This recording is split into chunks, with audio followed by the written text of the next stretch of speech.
नमस्कार दोस्तों, आज के इस वीडियो में मैं आपके लिए लेकर आई हूँ जया एकादशी व्रत की कथा। एक समय भगवान श्री कृष्ण और युधिष्ठिर महाराज के बीच अत्यंत महत्वपूर्ण संवाद हो रहा था।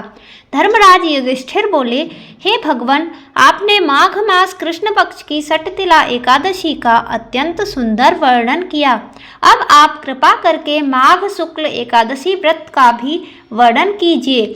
इसका क्या नाम है, इसके व्रत की क्या विधि है और इस व्रत में किस देवता को पूजा जाता है। तब भगवान श्री कृष्ण कहते हैं, हे राजन, इस एकादशी का नाम जया एकादशी है। यह माघ मास के शुक्ल पक्ष में आती है।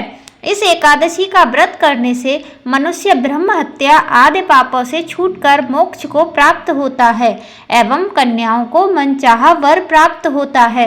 इस व्रत के प्रभाव से भूत पिशाच आदि योनियों से मुक्ति मिलती है। इस व्रत को विधि पूर्वक करना चाहिए। अब मैं तुम्हें पद्म पुराण में वर्णित जया एकादशी की पौराणिक व्रत कथा एवं इसकी महिमा सुनाता हूँ। ध्यान पूर्वक सुनो। कई वर्षों पूर्व स्वर्गलोक में राजा इंद्र राज्य करते थे। उनके लोक में सभी देवगण अत्यंत प्रसन्न थे।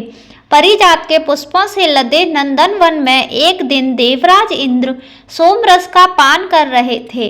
अप्सराएं उन्हें प्रसन्न करते हुए सुंदर नृत्य प्रस्तुत कर रही थीं और कई गायक सुंदर संगीत का वादन कर रहे थे।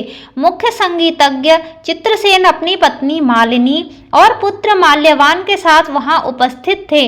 वहां पुष्पवती नाम की अप्सरा भी थी जो माल्यवान की तरफ आकर्षित हो गई।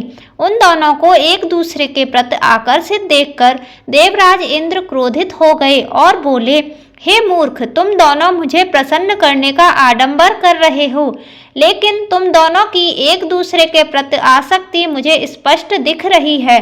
इस भरी सभा में तुम दोनों ने मेरा अपमान किया है।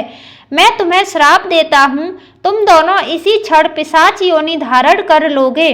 पति पत्नी के रूप में मृत्युलोक में जाओगे और वहां अपने पाप कर्मों का फल भुगतोगे।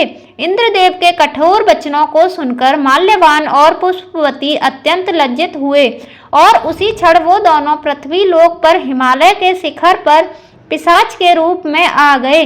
चारों ओर बर्फ ही बर्फ थी, न खाने को कुछ था और न ही पीने को।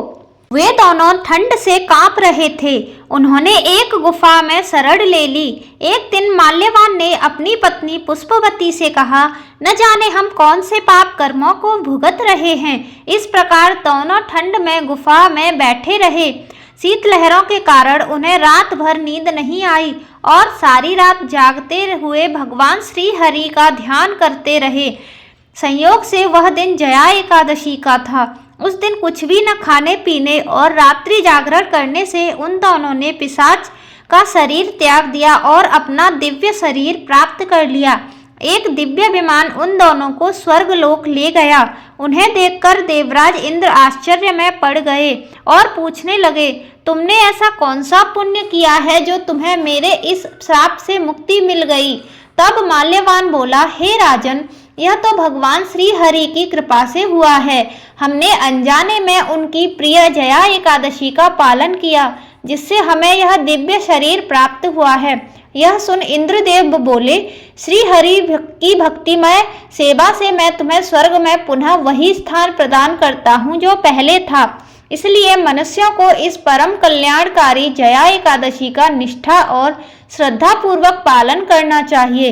इस दिन किया गया उपवास जीवात्मा को वैकुंठ की प्राप्ति करवाता है। जो भी मनुष्य इस कथा को सच्चे मन से पढ़ते या सुनते हैं, उन्हें अग्निष्ठोण यज्ञ का फल प्राप्त होता है एवं कन्याओं को मनचाहा वर प्राप्त होता है।